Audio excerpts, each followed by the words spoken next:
प्रिय विद्यार्थियों, अॼु पाण MA प्रीवियस जे सेकेंड पेपर प्रोज़ ऐं ड्रामा जो सेकेंड पेपर में जेको मज़मूननि जो किताबु आहे उन में इल्म ऐं दन जो जहिड़ो पाण करे चुका आहियूं। अॼु पाण कंदासीं राग। ही जेको मज़मून आहे उहो मिर्ज़ा कलीज बेग जो लिखियलु आहे। हिन में मिर्ज़ा कलीज बेग फ़रमाइनि था, ॿुधाइनि था त राग जे इल्म खे अंग्रेज़ीअ में म्यूज़िक ऐं पारसी ऐं अरबीअ में मौसीक़ी चवनि था। इहो मिठे आवाज़ जी तरकीब ऐं तरतीब जो इल्मु आहे। इन्हीअ में ॻाइण तोड़े वॼाइण जो हुनुरु अची वञे थो, याने मिठो आवाज़ जो वात सां गजे या साज़ मां कटिजे। इहो हर दिलि अज़ीज़ याने हर दिलि खे वणंदड़ इल्मु ऐं हुनुरु हर मुल्क ऐं क़ौम ऐं हर ज़बान में पसंदि कयो वियो आहे। राग अहिड़ी दिलपसीज़ शइ आहे जहिड़ी सूंहं माना सुंदरता, जहिड़ो हुस्न इंसान ते जादूअ जो असरु पैदा करे थो, तहिड़ो राग। ॿई दिलगदास ऐं रूह परवर आहिनि। दिलगदास याने दिलि खे वणंदड़ ऐं आत्मा ताईं पहुचंदड़ आहिनि। रूह परवर याने आत्मा ताईं पहुचंदड़ आहिनि। ॿई जान नवाज़ ऐं पुर असरु आहिनि। एतिरे क़दुरु जो जान बि अगरि कंहिंखे को राग वणे थो त उनखे जान ॾियण लाइ बि तयारु थी वञे इंसान, उनखे चइबो आहे जान नवाज़ ऐं पुर असरु माना ॿिए ते असरु छॾंदड़। जहिड़ो हुस्न जो वास्तो ॾिसण जे हवास सां या अखियुनि सां आहे, तहिड़ो राग जो वास्तो ॿुधण जे हवास या कननि सां आहे। हुस्न खे माठ जो राग चइजे त बजा आहे माना वाजिबु आहे, ऐं राग खे बेरंग हुस्न चइजे त बि रवा आहे। ॿई पंहिंजे हैरत अंगेज़ असर सां इल्मु आम माण्हूअ खे इंसान ऐं इंसान खे फ़ौक़ अला इंसान या मलाइक बणाए छॾनि था। राग या समाज जो असरु सूफ़ियुनि, ओलियाउनि माना महान आत्माउनि ऐं ख़ुदा जे आशिक़नि ते अहिड़ो थो थिए जो हू बेख़ुद ऐं मस्तु थियो ख़ुदा सां वाहिद माना हिकु थियो वञनि। घणा त राय ॾियाज वांगुरु सिर बि राग ते वढायो छॾनि, माना राय ॾियाज जेको हो उहो बीजल जॾहिं सुरंदो छेड़ियो हो तॾहिं उन ते अहिड़ो त मफ़तून थी वियो उन ते जो उनखे पंहिंजो सिर बि कटे करे उन जे अॻियां पेश कयो हुअईं। जीअं तबीब जुदा जुदा दवाउनि ऐं ॿूटियुनि जो असरु मालूम करे उन्हनि मां हिकिड़ी मरकब दवा माज़ून ठाहींदा आहिनि, तीअं राग जा उस्ताद बि आलाप, सुर ऐं ताल ऐं रागनीअ जी नज़र ते अहिड़ा नुस्ख़ा ठाहे कमु आणींदा आहिनि जो इंसान जी मुख़्तलिफ़ तबियतुनि ते मुख़्तलिफ़ असरु पैदा करे सघंदा आहिनि। मुख़्तलिफ़ माना अलॻि अलॻि उन्हनि जो जेके शरीर आहिनि उन्हनि जा स्वास्थ्य आहिनि उन्हनि ते अलॻि अलॻि पंहिंजो असरु छॾे करे उन्हनि खे ठीकु बि कयो वेंदो आहे। ख़ुशी, दर्द, उदासी, जोश, जुरात, हिमत ऐं ॿिया असर हिकु लहज़े में पैदा करे ॾींदा आहिनि। बल्कि किंजो त इहो एतिक़ाद यानी विश्वास बि आहे त राग जो असरु दुनिया जे चइनी अनासरनि ते यानी पाणी, मिटी, बाहि ऐं हवा ते थिए थो ऐं सभु मख़लूक़ात ते माना सॼी सृष्टिअ ते काइनात ते थिए थो। छा जानवर ते, छा पखीअ ते, छा जीत ते।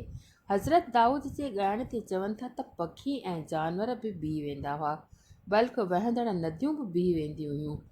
जोगी मुरलीअ जे आवाज़ ते नागनि खे रिझाए छॾींदा हुआ। अरब हदी ख्वाहीअ खां अंदाज़ खां घणो भार उठनि ते दॿींदा हुआ ऐं उठ उन्हीअ राग ते अहिड़ो त महू माना मज़े में अची वेंदा हुआ, उन ते मशगूल थी वेंदा हुआ जो बार ऐं पंध जो समाउ ई खे न पवंदो हो। घणा उठ त मंज़िल ते पहुचण शर्त थक ऐं बार खां मरी बि पवंदा हुआ। खथूरी ॾियण वारा हिरण बांसुरीअ जे राग ते रिझाए वठिबा आहिनि। नंढड़ो मासूम ॿारु लोलीअ जे मिठे आवाज़ ते पींघे में या झूले में या खट ते सुम्ही पवे थो। जॾहिं हैवाननि ते राग जो इहो असरु आहे तॾहिं इंसान त अशरफ अल मखलूक़ात माना ख़ुदा जो सभ खां प्रिय आहे, सभिनी खां सुठो आहे, उनजो प्यारो आहे परमात्मा जो, तंहिं ते इन्हीअ जो केतिरो न असरु थींदो हूंदो। तारीख़ पढ़ंदड़नि यानी इतिहास पढ़ंदड़नि खे मालूम हूंदो त राग या शेर जे असर ते ज़ालुनि मुड़सनि खे ॾाढी हिमत ॾिनी आहे, बल्कि भॼंदड़ थोरे लश्कर खे अहिड़ो बहादुर करे छॾियो अथनि जो हिकदमि मोटी पाण खां वॾे ऐं ज़ोर वारे लश्कर खे भॼाए कढियो अथनि। राग सां उस्तादनि रोअंदड़नि खे खिलाए छॾियो आहे ऐं खिलंदड़नि खे रुआरे छॾियो आहे।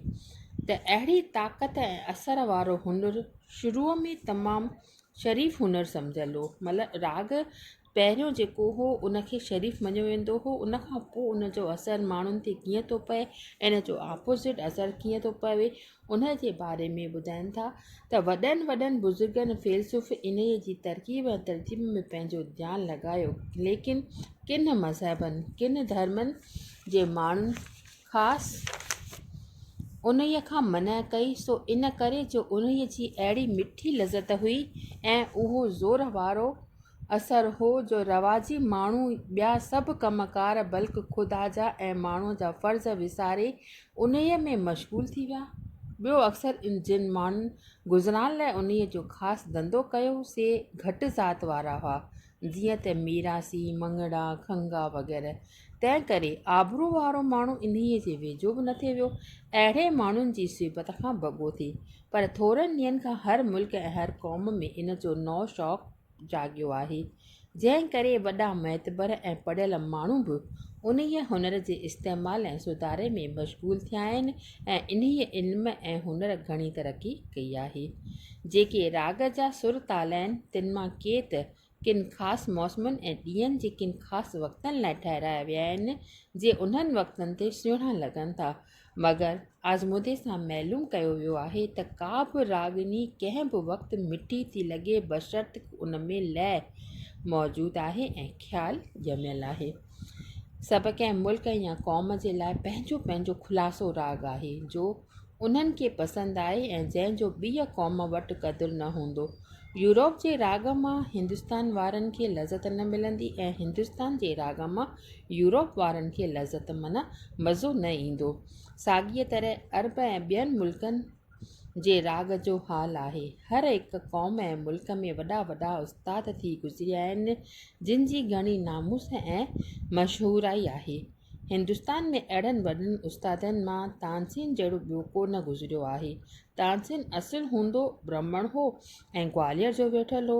अकबर बादशाह ख़ासि हिन जी तारीफ़ ॿुधी पंहिंजो माण्हू मोकिले रहमान जे राजा रामचंद्र खां हिन जी बांह घुराए वरिती। हिन जो राग ऐं मज़े जहिड़ा जवाब ॿुधी ख़ुशि थियो ऐं हिन खे पाण वटि रखियईं जो दरबार खे हमेशह पियो ख़ुशि रखंदो हो ऐं जंगियुनि में बि बादशाह सां लॻियो वठंदो हो।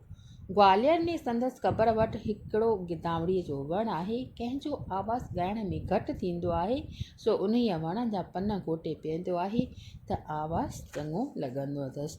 त इहो थियो राग। मन राग जो असरु माण्हूअ ते कीअं थिए थो या चइनी अनासर जेके कुदरत जा आहिनि, दुनिया जा पाणी, मिटी, बाहि ऐं हवा ते कीअं थिए थो, सभु मख़लूक़ात ते कीअं थिए थो, त इहे इन मां जेको आहे राग मां अहिड़ी तरह सां क्वेश्चन ठही सघे थो।